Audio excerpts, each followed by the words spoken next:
In this video, I am going to give to you a bird's eye view of the course called Seller Psychology, the Psychology of Ethical Selling. So what I did was I just grabbed a few random slides from the course just to kind of give you a glimpse of what you can find on the inside. If you haven't already, be sure and go back and watch the first 3 videos in this series, because in the first video, this is where I help you to understand how this course came to be. In the second video, I share with you ways that you can earn online without sacrificing your privacy or security. And most importantly, I share with you my favorite way, and I tell you the reasons why. In the third video, this is where I walk you through how people are programmed and how we can counter those programs and dispute the irrational beliefs of others. So now let's take a tour of the course itself. So one of the main things that we talk about is, why do we become programmed and how do we become programmed? Because apparently this is nature's way of giving us a framework from which to navigate the world that we live in. In other words, it is how we learn to get by in this world so that we don't have to keep learning the same things over and over again. Thank God, right? Like, for example, riding a bike, driving a car, typing, and so many other things. And I explained to you in the course how this happens, when this happens, and how we can dispute faulty programs. Another thing that we talk about inside of this course is all of the ways that we can recognize and dispute irrational beliefs and substitute them with rational beliefs so that we can eliminate a great deal of our stress. We also talk about moving from fear to growth. I call it from the fear walk to freedom, because there are 2 main categories of belief that we are living in at all times. We are either navigating this world in a state of fear and protection, or we are moving towards healing, growth, and repair. So I teach you how to recognize the differences and how to form new beliefs to move from that fear and protection state over into the love, growth, and repair state. We also talk about the placebo and nocebo effects, because science has actually proven, and it does not deny, the power of thought, and more importantly even, is faith. Because if you give somebody an inactive pill, such as a sugar pill, or some other inactive treatment, like a shot or surgery or medicine, and if that treatment is completely inactive, but yet they still have a positive result, then the only answer is that it is their faith in that treatment that contributed to that positive result, because the treatment itself was not even active, right? Like a sugar pill. On the other hand, there's the nocebo effect, where if you give a group of people an inactive ingredient, but they are afraid that they're going to have adverse reactions, then the chances of them having adverse reactions increase simply because of their fear. And so because of this, we talk about the importance of having positive faith. Another thing that we talk about in this course is something called neural networks. Neural networks are clusters of thought or belief that we have in our brains that are held together by something similar to some type of glue. And whenever we strengthen those neural networks, then they become stronger, which is good if they're beneficial, but it's not good if they're sabotaging or self-sabotaging beliefs. On the other hand, there are ways that we can weaken them as well. So this is really important in helping us to understand how we can change those beliefs. Another thing that we talk about is potential. So, for example, they did this experiment in the early 1800s, and they found out that particles behave like waves, and this is called a probability distribution. And what I mean by that is if you look at something physical, it's a particle, but if you're not looking at it, it behaves as a wave. In other words, as potential, as a probability, as a possibility.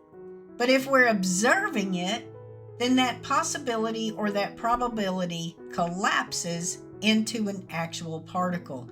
So we talk about that. We talk about how that can have an effect on our expectations and what happens in the world that we live in.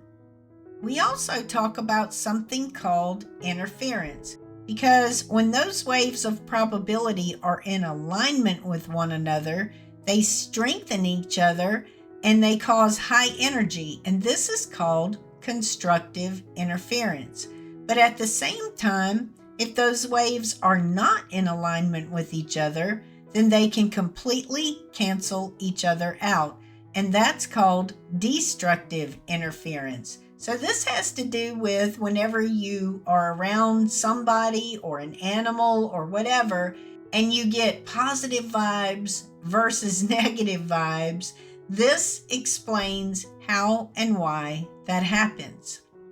On the opposite end of the fear spectrum is something called growth and repair. So we talk about that as well, because your body only has so much energy. And when your mind perceives something as an emergency, then your brain is going to direct the energy away from your internal organs and towards your arms and legs, getting you prepared to either fight or run. And so in order for us to be able to move into healing and growth and repair, we have to learn how to turn off that fight or flight and move into a healing state of being. And so that is something else that we talk about in the course. Another thing that we talk about that is super important is called reframing. In other words, cognitive restructuring. And I explained to you how, in the field of psychology, this means changing from one belief to another, giving something a new meaning, a new paradigm, or a new belief system. So can you see how, if you are working with a potential customer or client, that if you could learn how to reframe the way they're looking at things, that this could help you to make more sales, but not only that, help them to receive more benefit. Another thing that we talk about is the positive effect of prayer, because prayer, when done correctly, states a positive intention, and it helps us to align with the desired outcome. But did you know that you can have positive prayers and or negative prayers that are going to work against you? Worry is a great example of that. So we talk about the ways that a person can pray that have been shown to be more effective and beneficial to themselves and others. Did you know that we all think in pictures? Think about that for a minute. What is going through your mind if I say certain things to you, such as dog, tree, beach, sky, desk, etc.? Do you actually see those images in your mind? Yes, the reason is because we think in pictures. So how can you get your customers and clients to have more vivid pictures in their mind of how you are able to benefit them? Another thing that we talk about is different coping strategies, because there are several different coping strategies that I go over in the course. An example of that would be to pick your battles. Why? Because If you argue over every little thing, then nobody's going to pay attention to you, kind of like the little boy who cried wolf. But that's not the only coping strategy that I teach. There are many inside of the course. So if you could learn these coping strategies, can you see how not only could it help you when working with customers and clients, but how it could also help you to feel better, and even more importantly, to help you to be able to help the people that you love and care about in your life. So let's talk about perception. Perception versus perception. And what I mean by that is we all see things differently. Why? Because we all have different programming and different paradigms going on inside of our minds. So it's kind of like looking at the world through different colored glasses. Some people might see the world shaded in pink, others may see the world shaded in blue, and others may see the world shaded in green. Whenever we are not getting through to somebody, the reason is because they are perceiving what is happening in a completely different way. So we go into a lot of detail about why two people may be perceiving the same situation differently and how we can help them to see things from our point of view. It's not just about misconceptions and misperceptions, because what happens here is those thoughts are going to match emotions, and they're going to see life through their own unique filters, as unique as fingerprints. And in fact, this is also known as something called confirmation bias. So we talk about that in this course and how people are going to see things in a way that confirm the beliefs that they already have. So what beliefs do they already have? That's the question. And are those beliefs in alignment with us trying to help them? And if not, how can we change that? I can remember many years ago, somebody that I know made the comment to me, "We are all here just doing the best we can." And that is so true, because what we're doing is we are all justifying ourselves to others in specific situations. And so that stuck with me because that was told to me many, many years ago. And so we talk a lot about that in this course, about how people justify themselves and how we can better understand why they're justifying themselves and what is really going on. In other words, what is the real objection here? That's what we need to figure out. So ask yourself this: how can you turn anger into effective action? Take some time to think about this and figure it out. Get clear on this and create a plan to take action.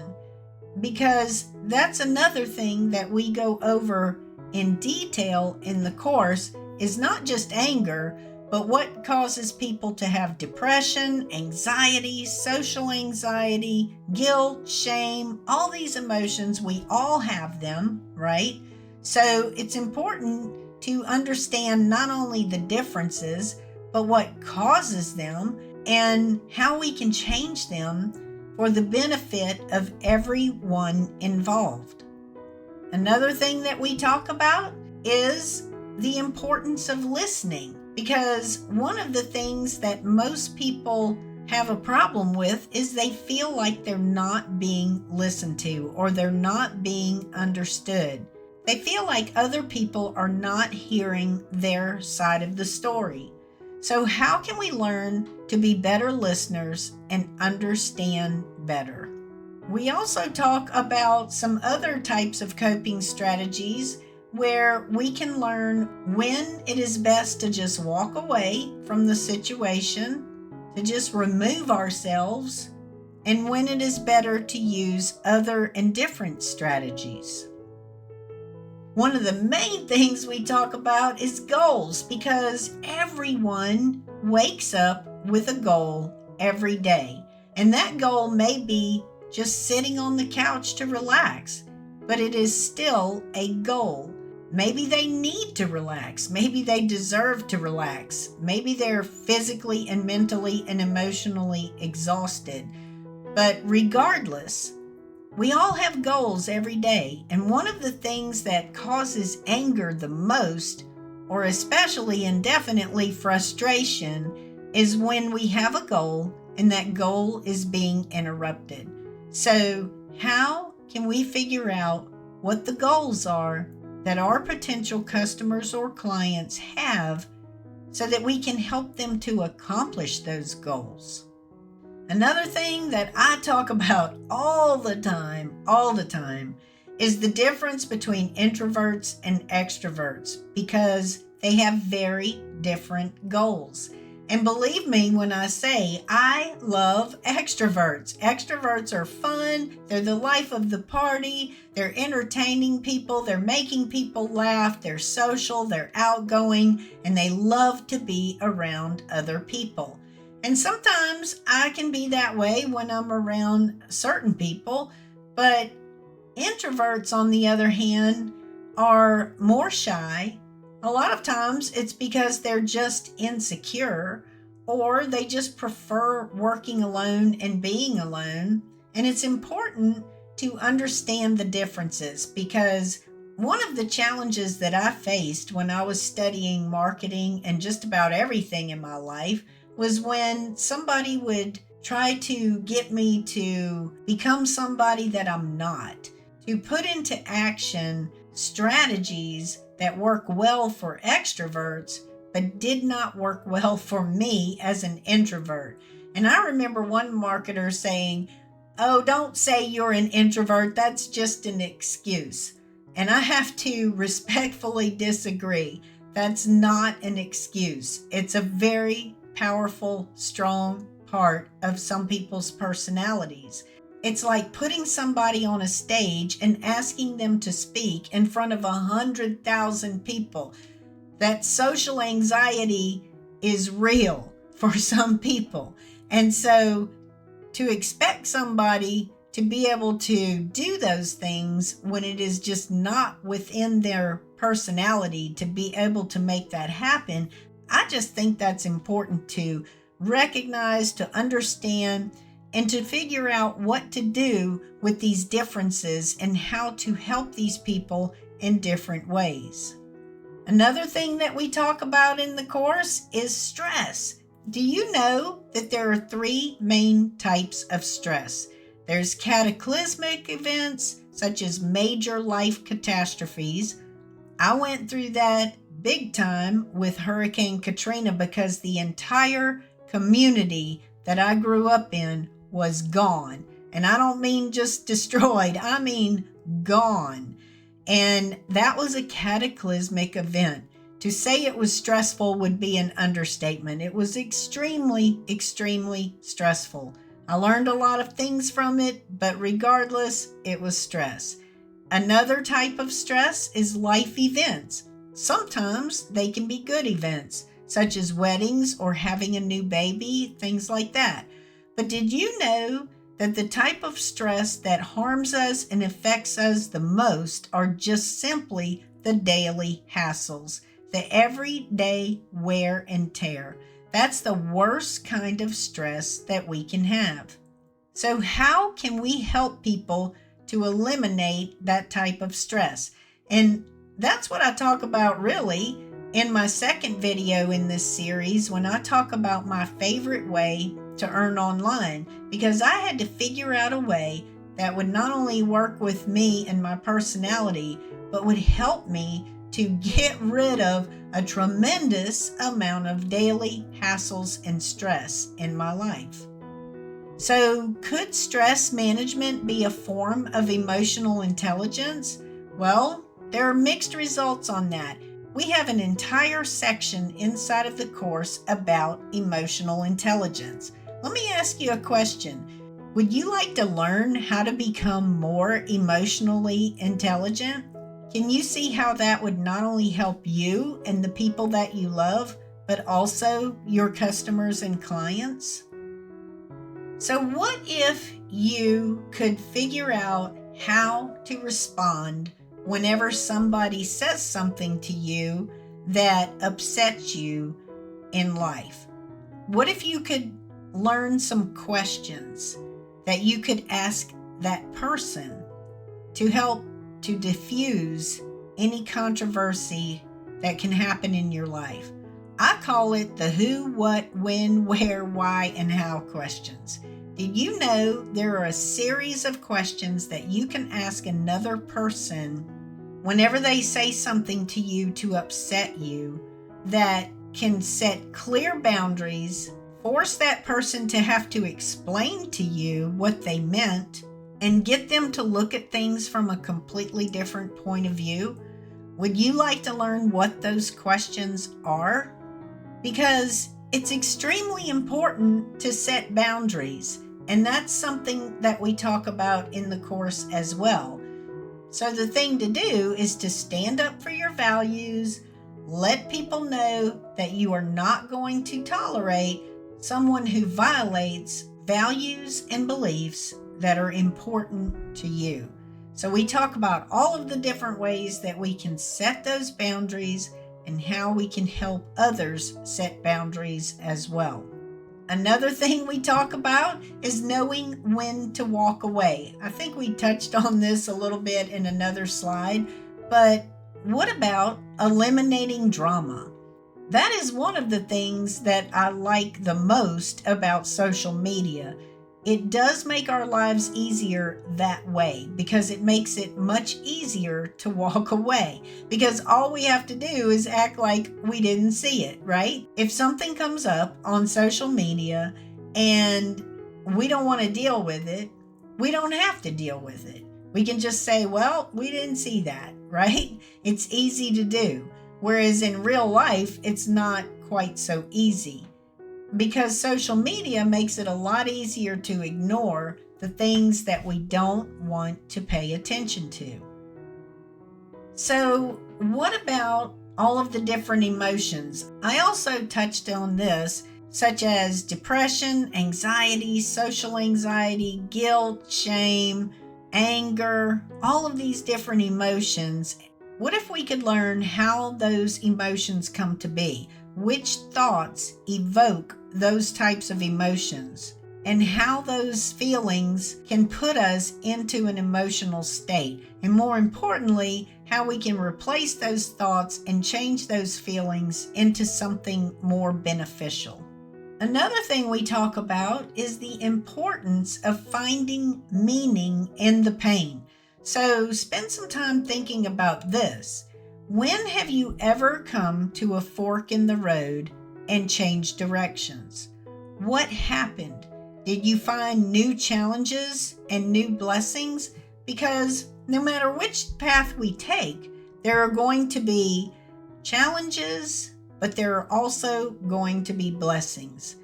And this is something that I just figured out after 60-something years of being on this earth, right? That I could change paths, but no matter which path I take, I'm still going to face certain challenges and I'm still going to have certain blessings. So if we can come to realize that, we can find meaning in the pain. And that is so important, to find that meaning in the pain and learn how we can use it and channel it and turn it into something positive that can help other people. Another thing that we go over in the course is the difference between guilt and shame, because guilt is a result of inflicting pain on somebody else. So can you see how this could be a good thing?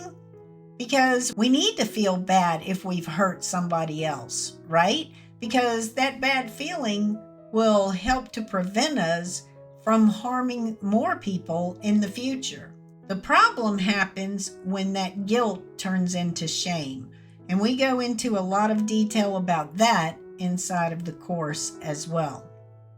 Another thing that we talk about, this has probably been my number one emotional challenge in my life. In fact, I would say it definitely is my number one emotional challenge in this world, and that is social anxiety. So I personally have struggled with social anxiety a lot in my life.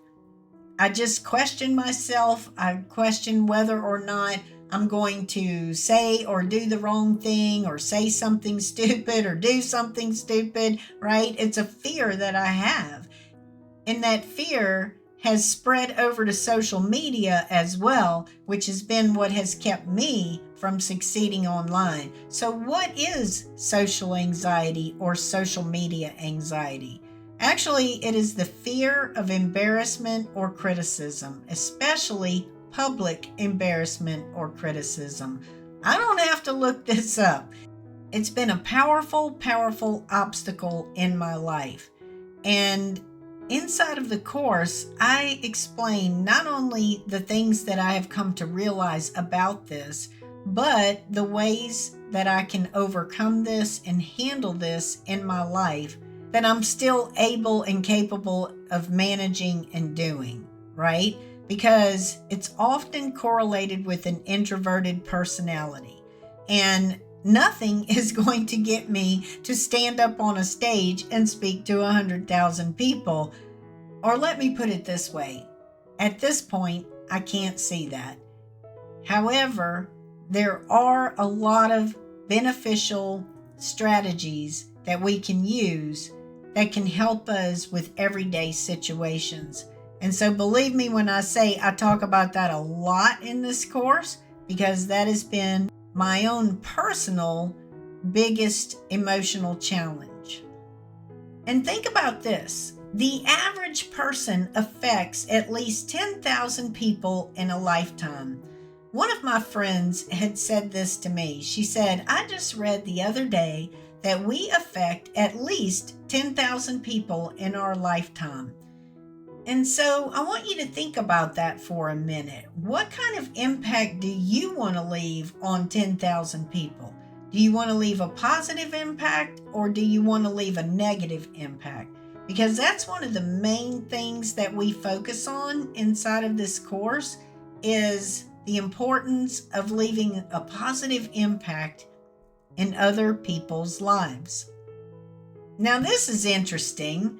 This is called the problem of the coin. And I actually read this in a book, but this person had said that one of the things that happens when we focus on a problem, it's like we are looking at a coin right in front of our face. But if you begin to move that coin away, then all of a sudden everything else comes into view and the coin becomes smaller and smaller and smaller. And so what happens is the less we focus on the problem, the more we can see everything else that's happening around us besides the problem, which is going to really help to cope with the problem. And I do remember that book was a near-death experience book. I think it was called Heavenly Solutions to Earthly Problems or something like that. But I love that story, and it always stuck with me because it really helped me to understand the importance of taking our focus off of the problem so that the big picture can begin to emerge. And so we talk about that a lot in the course as well. We also talk about the importance of rewriting your story, especially in those areas of life where you have been telling yourself negative things, because we want those unhappy neural networks to weaken and go away, and we want the happy ones to begin to develop and gain strength in our lives. And did you know that writing it down can solidify it even more? So what we're doing is we're not writing a fake story, we're just writing our story and then we are redefining it to focus more on the positive or the meaning or how we can turn it into something more beneficial to ourselves and others. So can you see how this could help you with sales psychology? How if you could help your customers and clients to learn to rewrite their story and turn it into something more positive.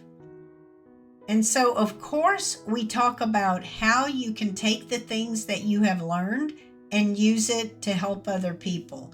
By now, you should be pretty clear on this. How can you change the meaning of something and turn it into something that can help others? How can you make another person feel important, unique, special, and appreciated? Can you lift them up to some level of significance?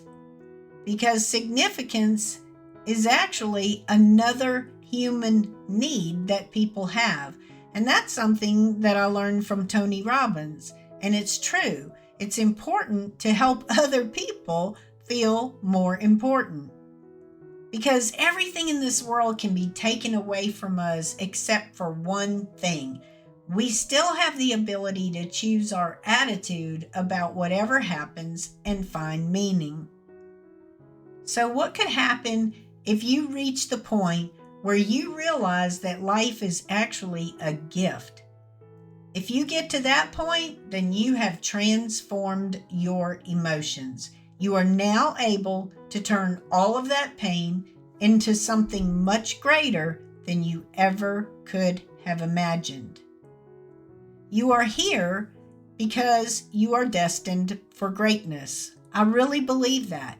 Not just on earth at this time, but right here watching this course right now. You are here to do some deep exploration of your life and make peace with your past and move forward with excitement towards the future, because you have the potential to learn how to turn it all around to not only bring yourself peace and happiness, but to help all of the people that you love and care about, and to help your customers and clients so that you can make more sales and they can improve their lives. So if you got value from this course, then be sure and go on to watch the next video where I'm going to show you proof of how all of this works and how you can make it work in your life. So look for that next video, either on this video or in the description, and I will see you there.